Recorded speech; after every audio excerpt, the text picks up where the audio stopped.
सभी का reaction with two sister में हार्दिक हार्दिक अभिनंदन है। आज हम बात करेंगे 3 महान आदमियों का।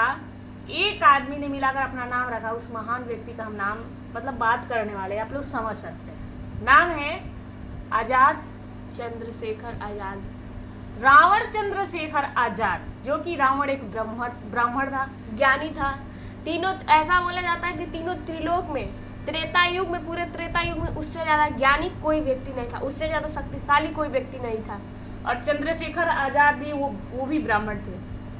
चंद्रशेखर आजाद वो तो ब्राह्मण ही थे, मतलब शुद्ध पंडित थे वो, शुद्ध, जिन्होंने इस देश के लिए खुद से अपनी खुद की जान लेना कबूल समझा, मुनासिब समझा, लेकिन ये नहीं कि कोई और मार कर चला जाए। उन्होंने बोला कि मैं जीते जी कभी अंग्रेज मुझे छू नहीं सकते। और आप सोच सकते हैं, अपनी जान देना, सिर्फ कह देना और देना कितनी बड़ी बात है। वो भी पंडित थे। और ये जो चंद्रशेखर है ना, नगीना उर्फ नगीना नहीं, नगीना उर्फ चंद्रशेखर रावण, ये बहुत बड़ा माता रानी का पुजारी था आज से कुछ साल पहले। लेकिन इसको लगा कि मुझे भगवान को पूजा करते करते मैं गंदा खेल नहीं रच सकता, इसलिए इन्होंने एक महान व्यक्ति की मुद्दा उठाई और कुछ लोगों को ब्रेन वॉश किया। और आपको एक चीज पता होगा, इस पे आपको बुरा नहीं मानना, जिस जाति की जनसंख्या ज्यादा होती है, जिस धर्म में जनसंख्या ज्यादा होती है, कहीं ना कहीं बुद्धि की कमी जरूर होती है। जैसे क्योंकि आप एक बात बताइए, किसी के 10 बच्चे रहेंगे, 10 बच्चों को एक तरीके से तो शिक्षा नहीं दे पाएगा, समझा नहीं पाएगा ना, तो जाहिर सी बात है ना, गंवार तो होंगे। और गंवार लोग का माइंड वॉश करना बहुत आसान होता है। गंवार लोग बोलते हैं कि अगर हमारे देश में सबसे ज्यादा लक्ष्मी जी की पूजा होती है, सबसे ज्यादा सरस्वती जी की पूजा होती है, तो सबसे ज्यादा धन हम अमेरिका में क्यों? मैं उनको जवाब देती हूँ, सबसे ज्यादा धन अमेरिका में क्यों आता है? क्योंकि भागवत गीता में लिखा हुआ है कि तुम भक्ति करो, भगवान का नाम लो, लेकिन सबसे पहले कर्म करो। क्योंकि हमारे भगवान जब भी इस धरती पर आए हैं, सिर्फ और सिर्फ यही सिखाने के लिए आए हैं कि तुम कर्म करो। तुम कितने भी बड़े हो, जब मैं तीनों त्रिलोक के स्वामी होकर मैं कर्म कर रहा हूँ, तो तुम क्यों नहीं? राम जी चाहते तो एक पल में सीता जी को वापस ला सकते थे रावण के पास से, लेकिन वो टारगेट सेट करना चाहते थे, इंस्पिरेशन सेट करना चाहते थे कि नहीं, तुम कर्म करो। उन्होंने पहले दर दर भटका, दोस्त ढूंढा, उनके सेना बनाई, फिर राम सेतु बनाया, फिर गए लड़ने के लिए। वो चाहते तो एक बार में लड़ सकते थे। तो हमारे सारे भगवान ने यही रूल बनाया है कि तुम कर्म करो। अगर इंडिया के लोगों को तो इससे फुर्सत ही नहीं है कि बुद्ध महान है, अम्बेडकर महान है, जैन महान है, या बहुत सारे लोग ऐसे वो महान हैं, तो उनसे तो फुर्सत ही नहीं है। तो आप कर्म कब करेंगे? और जब आप कर्म नहीं करेंगे तो लक्ष्मी जी के ऐसे ही आ जाएंगी। और वैसे भी लक्ष्मी जी कमजोर के पास नहीं आती, और आप लोग कमजोर हैं।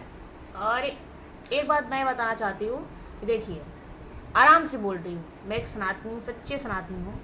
और एक चीज, टारगेट भी वही था, टारगेट भी ले लीजिएगा।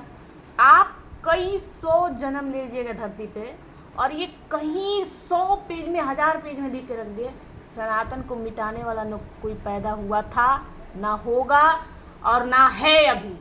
आप पॉलिटिक्स के लिए चाहे बेबुद्धिमान लोगों को माइंड वॉश करके उनका एक टीम बना सकते हैं, लेकिन सनातन धर्म को कभी मिटा नहीं सकता। और तुच्छ रावण जैसा इंसान, जो ये रावण चंद्रशेखर, इसके जैसा इंसान तो एक आदमी को बना नहीं सकता। पढ़ा लिखा तो है नहीं, पढ़ा लिखा तो है नहीं। साला अगर पढ़ा लिखा रहता तो बोलता कि मौर्य वंश हमारा है, अशोक सम्राट हमारे हैं। अरे भाई, तुम्हारे एग्जाम्पल सेट करना सही सीख ले। और इसके जो इर्द गिर्द घूमने वाले हैं ना, बोलते हैं ना कि भाई हमारे चंद्रशेखर भैया हैं, चंद्रशेखर भैया को कुछ बोलोगे तो सबसे पहले लास्ट पे गिरोगे। मैं बता दूं, तुम्हारे चंद्रशेखर भाई साहब ने इतना ही तुम लोग को मानते हैं, तो उनके जो आर्मी है या जो भी है, वो जो उसका चीफ, वो जो दूसरा जो अध्यक्ष है, उसका भतीजा का क्यों दिया? क्यों? आप जितने भी दलित हैं, आप में से कोई काबिल नहीं है, यानी आप लोग नहीं हो, इसलिए। और वो करता क्या है? जहाँ भी पॉडकास्ट में गया है, जहाँ भी इंटरव्यू देने गया हो, उसका ये कहना है कि मैं हिंदू धर्म का बंटवारा नहीं करना चाहती हूँ। और हर भाषण में यही बोलता है कि हर भाषण में यही बोला जाता है कि मैं भगवान राम को नहीं मानता, मैं दिवाली नहीं मनाऊंगा, मैं त्यौहार नहीं मनाऊंगा। तो हिंदू भगवान राम, दिवाली और होली क्या मुस्लिमों का त्यौहार है या क्रिश्चियन का त्यौहार है? जितने भी लोग बुद्ध को मानने वाले हैं, बुद्ध बहुत बहुत बहुत बहुत बहुत ज्ञानी व्यक्ति थे, बहुत ज़्यादा, मतलब जितना मैं बोल रही हूँ उससे अपर लेवल के मतलब बुद्धिमान व्यक्ति थे। और कहीं ना कहीं बुद्ध ने भी अपनी बुक में लिख के गया कि जिस दिन इस विचार में इस पंथ में औरतों का आना स्टार्ट हो जाएगा, उस दिन से धर्म खत्म होने की कगार पे आ जाएगी। और जो व्यक्ति बुद्ध को गलत साबित कर रहा है, बुद्ध को मजाक बना रहा है, उससे बड़ा तो मुझे इस दुनिया में बेवकूफ़ कोई लगता ही नहीं है। क्योंकि बुद्ध की किताब में खुद बुद्ध ने लिखा है कि जिस दिन औरतें आ जाएंगी धर्म का नष्ट हो जाएगा। क्योंकि बुद्ध धर्म में सबसे पहले ब्रह्मचर्य माना गया है, चोरी करना पाप माना गया है, झूठ बोलना पाप माना गया है। तो एक स्त्री जब आ जाएगी तो ब्रह्मचर्य पालन करना मुश्किल है, इसलिए क्योंकि सबकी नज़र एक जैसी नहीं होती है और स्त्री ब्रह्मचर्य का पालन नहीं कर सकती। बहुत कम हमारे भारत में ऐसी स्त्रियां रही हैं जो ब्रह्मचर्य का पालन किए, जैसे कि मदर टेरेसा रही हैं, उन्होंने ब्रह्मचर्य का पालन किया, उन्होंने शादी नहीं किया। मैं हाथ जोड़कर रिक्वेस्ट नहीं कर रही हूँ, अपनी तरफ से एक संदेश दे रही हूँ। जिसको भी चंद्रशेखर के साथ जुड़ना है जुड़े। हम तो कह रहे हैं कि भाई कुछ ब्राह्मण लोग जुड़ जाए, क्षत्रिय लोग भी जुड़ जाए, ताकि उसका मतलब कुछ कल्याण हो सके। और ऐसा हमारा मानना नहीं है कि समाज की सुरक्षा सिर्फ क्षत्रिय करते, सिर्फ ब्राह्मण करते, सर्व जाति का भाई सहयोग है। लेकिन मैं बोलना चाहती हूँ, रावण तो अपना काम निकाल रहा है, उसको सीएम बनना है, पीएम बनना है। आप लोगों को क्या मिल रहा है? लोग क्या मिल रहा है भैया कि राम हमारे नहीं है। ठीक है, राम आपके नहीं है भाई, राम हमारे हैं। हम तो बोल रहे राम हमारे हैं, हमारे थे हैं, अब सदा रहे हमारे। हम ठीक है, राम तो का नाम लेते ही मर जाए। हम एक चीज़ और कहना चाहते हैं, राम हमारे हैं, तो आपसे ये निवेदन है कि हमारे यूपी, बिहार, पंजाब जितने भी ये लोग बोल रहे हैं कि राम हमारे नहीं है, अगर आपके इधर कहीं भंडारा लगता है मंदिर में तो आप खाने मत जाइएगा।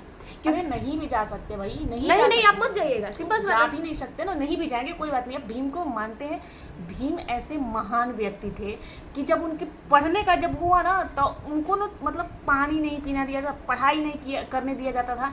तो कुछ ब्राह्मणों ने उनको पढ़ने नहीं दिया, कुछ, सोचना ध्यान से सुनना, कुछ ब्राह्मणों ने। और